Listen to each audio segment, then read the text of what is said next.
খুব ইম্পৰ্টেণ্ট বিষয় এটা 1952 কাৰ্বি আংলং তেতিয়া মিকিৰ হিলছ বুলি কৈছিলে এনচিলছ অট'নমাছ কাউন্সিল এটা ডিমা হাছাও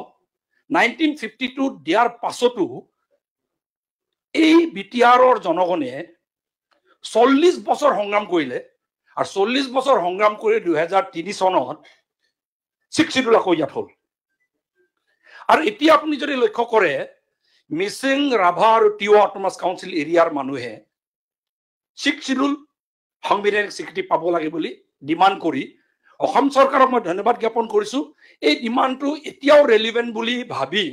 কেন্দ্ৰীয় চৰকাৰলৈ অসম চৰকাৰৰ ট্ৰাইবেল এফেয়াৰ্ছ মিনিষ্টাৰে বা মিনিষ্ট্ৰীয়ে কেন্দ্ৰ চৰকাৰলৈ প্ৰেৰণ কৰিছে তাৰ কাৰণে এই সলিউশনৰ কাৰণে সাংবিধানিক স্বীকৃতিৰ কাৰণে প্ৰেৰণ কৰিছে তাৰ কাৰণে মই অসম চৰকাৰৰ মাননীয় মুখ্যমন্ত্ৰী আৰু ট্ৰাইবেল এফেয়াৰ্ছ মন্ত্ৰী মই ধন্যবাদ জ্ঞাপন কৰিছো সো এতিয়া প্ৰশ্নটো হ'ল after 73 years why is it still relevant মই না যেতিয়া আপোনাৰ কনস্টিটিউয়েন্ট এসেম্বলি যেতিয়া ডিসকাশন হৈ আছিল আপোনাৰ বিফোৰ ইন্ডিপেন্ডেন্স আৰু এই আইডিয়া 6 শিডিউল আইডিয়াটো কৰ পাইলে কোনে দিলে অসমৰ জনগণে নিজে নিজে ট্ৰাইবেল সকলে নিজে নিজে বনাই লোৱা আইডিয়া 6 শিডিউল নে কোনে বনাইছে এটো স্বাধীনতাৰ আগতে হৈছে আইডিয়াটো কনসেপ্ট হৈছে what was this idea and why is it still relevant অধ্যক্ষ মহোদয় মই বি.আৰ. আম্বেদকাৰৰ আমাৰ ভাৰত ৰত্ন বি.আৰ. আম্বেদকাৰ আমাৰ সংবিধানৰ সৃষ্টিকৰ্তা তেখেতৰ কমেন্ট এটা মাজত পালো তেখেতে কৈছিলে উত্তৰ পূৰ্বাঞ্চলৰ ট্ৰাইবেল সম্পৰ্কে এটা কথা কৈছিলে তেতিয়া এই ড্ৰাফটিং কমিটি যেটা চলি আছিল সংবিধান যেটা ড্ৰাফট চলি আছিল তেতিয়া according to Dr. B.R. Ambedkar the tribal people of Assam differed from the tribals of other areas he felt that the position of the tribals of Assam was somewhat analogous to that of the Red Indians in the United States who are a republic by themselves in that country and were regarded as separate and independent people অধ্যক্ষ মহোদয় এতিয়া এই red Indian আমেৰিকাৰ red ইণ্ডিয়ানৰ কথা যেটা কলে মই আমেৰিকাৰ ৰেড ইণ্ডিয়ানৰ বিষয়ে অলপ অধ্যয়ন কৰিলো আজি ডোনাল্ড ট্ৰাম্প এমাহৰ আগত শপত গ্ৰহণ কৰিছে পৃথিৱীৰ ভিতৰত 1 নম্বৰ ৰাষ্ট্ৰ বুলি কয় তাত থকা ৰেড ইণ্ডিয়ান সকলৰ অৱস্থা কেনেকুৱা বুলি যদি আজিৰ তাৰিখত উঠে অধ্যক্ষ মহোদয় the Red Indians more accurately referred as Native Americans or indigenous people of the United States faced centuries of displacement violence cultural suppression following the arrival of European settlers in the America আজি কি অৱস্থা এখনকলৰ systematically disseminate কৰা হল আৰু আজি কি অৱস্থা বুলি কলে আজিৰ তাৰিখৰ ৰিপৰ্টটো হল today the Native Americans continue to preserve their culture tradition while facing challenges like poverty health disparities land dispute many tribes have received political and economic autonomy সরকারের ভিতরে পাইছে কিন্তু however historical injustice still impact indigenous community leading to ongoing struggles for rights and recognition আজিও America পৃথিবীর ভিতৰত 1 number ৰাষ্ট্ৰ বুলি কোৱা দেশত ট্ৰাইবেল মানুহৰ এই অৱস্থা হৈ আছে কিন্তু এই যে ৰেড ইণ্ডিয়ান সকল যে নাইকিয়া হৈ গল আমেৰিকাৰ পিকচাৰ পা আমেৰিকাৰ হিষ্ট্ৰী পা নাইকিয়া হৈ গল এই ট্ৰাইবেল নৰ্থ ইষ্টৰ ট্ৰাইবেল সকলৰো হলেহেঁতেন কিন্তু নৰ্থ ইষ্টৰ ট্ৰাইবেল সকলক এই আমেৰিকাৰ ৰেড ইণ্ডিয়ানৰ নিচিনা নাইকিয়া হৈ যোৱাত বাধা প্ৰদান কৰি আমাক প্ৰটেকশ্যন প্ৰদান কৰা মূল ব্যক্তি কোন বুলি যদি কয় কোনে 6 শিডিউলৰ আইডিয়াটো প্ৰথম উদ্ভাৱন কৰিলে বুলি যদি কয় এইটো আপোনাৰ কনস্টিটিউয়েন্ট এসেম্বলি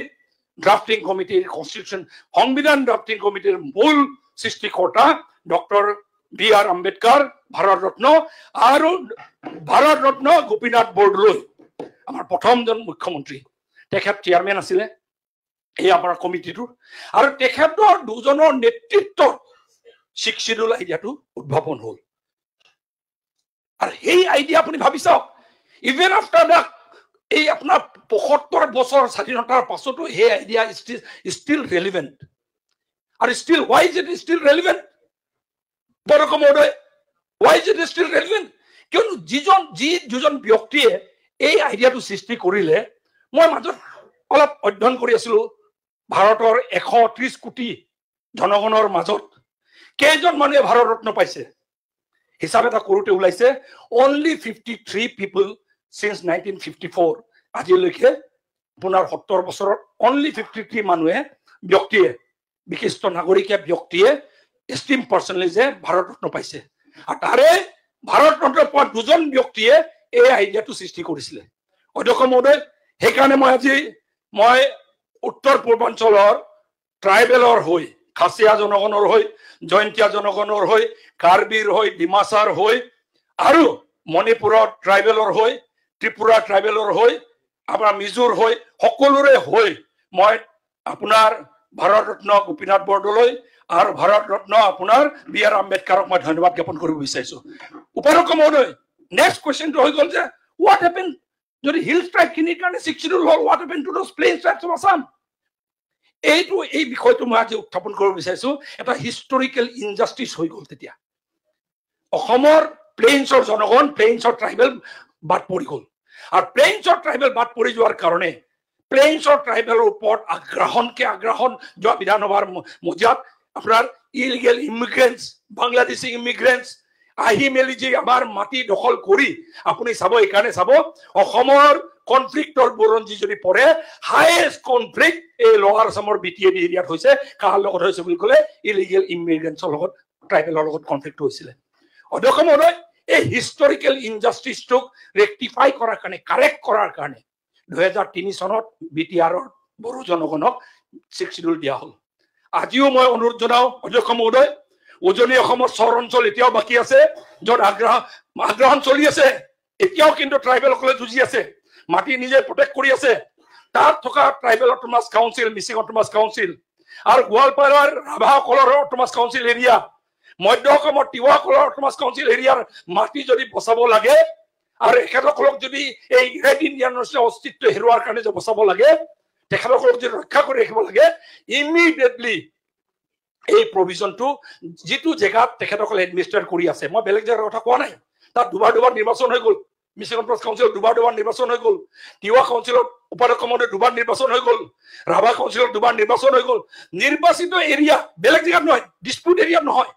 নিৰ্বাচিত এৰিয়াত য'ত কোনো ডিস্পিউট নাই তাত অতি সোনকালে অসম চৰকাৰে যেনেকে কেন্দ্ৰীয় চৰকাৰে প্ৰস্তাৱ প্ৰেৰণ কৰিছে সাংবিধানিক স্বীকৃতি এই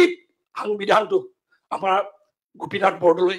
প্ৰয়াত গোপীনাথ লক্ষ্মীনাথ বৰদলৈ আৰু আমাৰ সংবিধান সৃষ্টিকৰ্তা ডক্টৰ বি.আৰ. আম্বেদকাৰৰ সপোনটোক এই ট্ৰাইবেল এৰিয়াত বাস্তৱ কৰাৰ কাৰণে আজি বিধানসভাই প্ৰস্তাৱ এটা গ্ৰহণ কৰক আৰু চৰকাৰে এইটোক লৈ কেন্দ্ৰ চৰকাৰৰ সোনকালে আলোচনা কৰি এই 3টা জনগোষ্ঠীয় অঞ্চল 3টা ট্ৰাইবেল এৰিয়াকো ইণ্ডিজিনাছ এৰিয়াৰ মানুহক ভূমিপুত্ৰৰ মাটিটো বচাবলৈ তেখেতৰ সংস্কৃতিক বচাবলৈ তেখেতৰ অস্তিত্বক বচাবলৈ পদক্ষেপ ল'ব বুলি মোৰ ফালৰ পৰা আহ্বান জনাই মই পুনৰবাৰ মিচিং ৰাভা তিৱাসকলৰ স্বায়ত্তশাসিত পৰিষদ এলেকাধীন এৰিয়াৰ ভিতৰৰ এৰিয়াটোক প্ৰটেকশ্যন দিব লাগে 6 শিডিউলৰ অধীনত প্ৰটেকশ্যন দিব লাগে সাংবিধানিক স্বীকৃতি প্ৰদান কৰিব লাগে মোৰ পৰা আহ্বান জনাই আৰু পুনৰ সৃষ্টিকৰ্তা সংবিধানৰ সৃষ্টিকৰ্তা আমাৰ বি.আৰ. আম্বেদকাৰ আৰু আমাৰ লোকপ্ৰিয় গোপীনাথ বৰদলৈক ধন্যবাদ জ্ঞাপন কৰি মোৰ বক্তব্য সামৰিছো ধন্যবাদ